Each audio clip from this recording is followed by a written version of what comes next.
جی جی، کون سا آپ بات کر رہے ہیں؟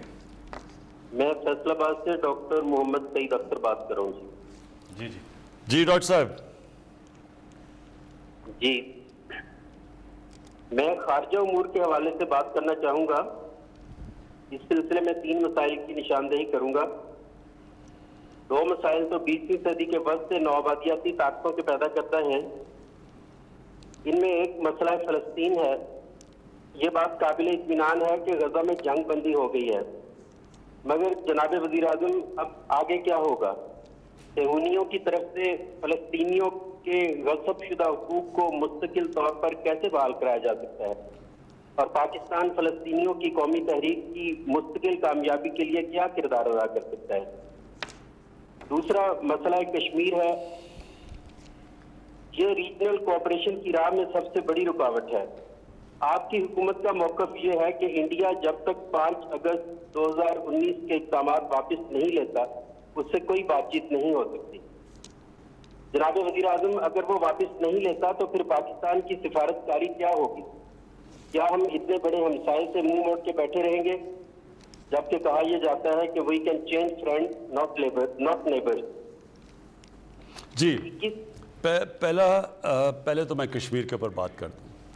لیکن مسئلہ کشمیر کا اس وقت یہ ہے، اس میں کوئی شک نہیں کہ اگر ہماری ہندوستان سے تعلقات اچھے ہوں، ایک طرف ہمارے پاس چائنا دنیا کی سب سے بڑی مارکیٹ ہے، دوسری طرف ہندوستان جو 1 ارب سے زیادہ آبادی ہے وہ بڑی مارکیٹ ہے، ہماری تجارت شروع ہو جائے، کنیکٹیوٹی ہو جائے، تو یہ تو ساری دنیا میں یہ ثابت ہو چکا ہے. جب یورپین یونین بنی تھی، میرے سامنے، میں تب یونیورسٹی میں تھا جب یہ بنی تھی انگلینڈ میں، یعنی یورپ میں، تو سب کو فائدہ ہوا تھا. جب تجارت بڑھتی ہے تو ساروں کو فائدہ ہو جاتا ہے. تو اس میں تو کوئی شک نہیں کہ ہمارے اگر تعلقات اچھے ہو جائیں، جو میں نے پہلے دن ہی اقتدار میں آ کے پوری کوشش کی کہ ہمارے ان سے ہندوستان سے تعلقات ہوں، اور ہمارا ایک ہی مسئلہ ہے کشمیر کا جو کہ ہم بات چیت سے حل کریں. لیکن جو اب سچویشن ہے، اگر ہم اس وقت ہندوستان سے تعلقات نارملائز کرتے ہیں، اس کا مطلب کہ ہم نے کشمیر کے لوگوں سے بہت بڑی ہم ایک غداری کریں گے. اس کا مطلب ہم نے ان کو یعنی ان کی ساری جو جد و جہد، جو سارا جو ان کی سٹرگل، پتہ نہیں 1 لاکھ سے اوپر شہید ہو چکے ہیں کشمیری، اس کا مطلب کہ ہم اس سب کو نظر انداز کر دیں گے. اس میں کوئی شک نہیں کہ ہماری تجارت بہتر ہوگی، لیکن ان کا سارا خون ضائع ہو جائے گا. لہٰذا یہ ہو نہیں سکتا. ہم کشمیریوں کے ساتھ کھڑے ہیں، ہمیں پتہ ہے انہوں نے کس طرح کی قربانیاں دی ہیں اور دے رہے ہیں. لہٰذا یہ نہیں ہو سکتا کہ ان کے خون کے اوپر ہم یہ سوچ لیں کہ پاکستان کی تجارت بہتر ہو جائے گی. یہ نہیں ہو سکتا. اگر وہ 5 اگست کے وہ جو انہوں نے قدم اٹھائے ادھر واپس چلے جائیں، پھر بالکل ہو سکتی ہے بات، اور پھر ہم کشمیر کا مسئلہ ایک روڈ میپ بھی لا سکتے ہیں اور حل کر سکتے ہیں. اب آگے جی فلسطین، بالکل فلسطین کا وہی مسئلہ جو کشمیر کا ہے. وہاں بھی ایک آکوپیشن ہے، وہاں بھی ان کی زمین کے اوپر قبضہ کیا ہوا ہے. ادھر وہ ابھی کشمیر میں شروع ہوا ہے جو کہ ان کی آبادی کی ڈیموگرافی بدل رہے ہیں، یعنی کہ باہر سے لوگوں کو سیٹل کر رہے ہیں کشمیر میں لا کے ہندوستان. اسی طرح جو فلسطین تھا اس کو وہ تھوڑا سا رہ گیا ہے، باقی ساروں کے اوپر انہوں نے قبضہ کر کے اور اپنے لوگ سیٹل کر دیے ہیں. اب میں آپ کو سیدھا بتا دوں کہ کشمیر کا فلسطین کا مسئلہ کیا ہے. اس کا یہ جو اس وقت صورتحال ہے، یہ صرف اور صرف یہ فورس سے، یہ سیکیورٹی ان کو ظلم کر کے، ان کو خوف زدہ کر کے، ان کو ڈرا کے، بھائی اسی طرح یہ چل سکتا ہے. اور وہ ہوگا کیا؟ وہ تھوڑی دیر کے لیے ان کے پاس اتنی طاقتور فوج ہے کہ وہ دب جائیں گے، پھر تھوڑی دیر کے بعد وہ کھڑے ہو جائیں گے. اور یہ سائیکل چلتا رہے گا. حل نہیں ہے یہ مسئلوں کا. یہ بس ایک ظلم کا نظام وہ سمجھتے ہیں کہ وہ اتنا ظلم کریں گے کہ وہ چپ کر کے غلام بن جائیں گے.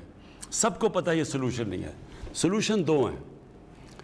یا تو یہ پھر ان کو جس طرح مسلمان اور یہودیوں کو آج سے 500-600 سال پہلے اسپین سے سب کو نکال دیا تھا، ایتھنکلی کلینز کر دیا تھا، یا تو یہ وہ کریں گے وہ جو ساری دنیا دیکھ رہی ہے. اور وہ آگے ہی دنیا پہلی دفعہ اس میں شعور پیدا ہوا ہے سوشل میڈیا کی وجہ سے. امریکہ جیسی جگہ پہ اب پہلی دفعہ لوگ شروع ہو گئے کہ فلسطینیوں پہ ظلم ہو رہا ہے، جو کبھی پہلے مغرب میں ایسا نہیں کہا جاتا تھا.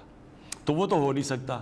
اور یا پھر ان کو اب ایک ٹو اسٹیٹ سلوشن، یعنی ان کو ایک منصفانہ ان کو اپنا فلسطینیوں کو اپنا گھر دینا پڑے گا.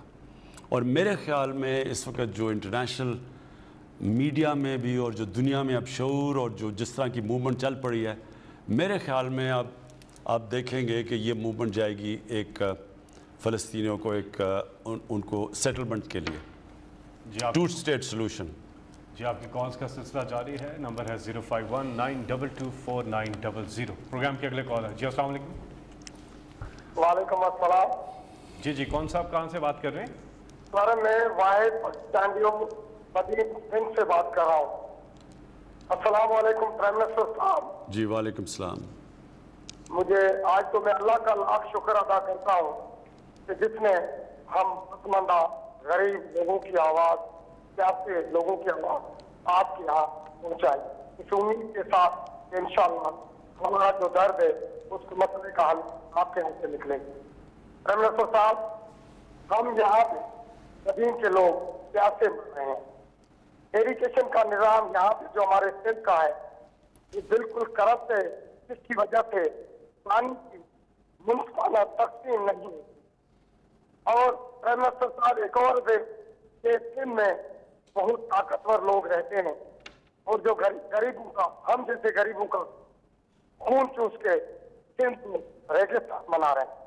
پرائم منسٹر صاحب، ہمیں سندھ سے سندھ حکومت سے یہ بولا جاتا ہے کہ پانی وفاق سے نہیں آ رہا.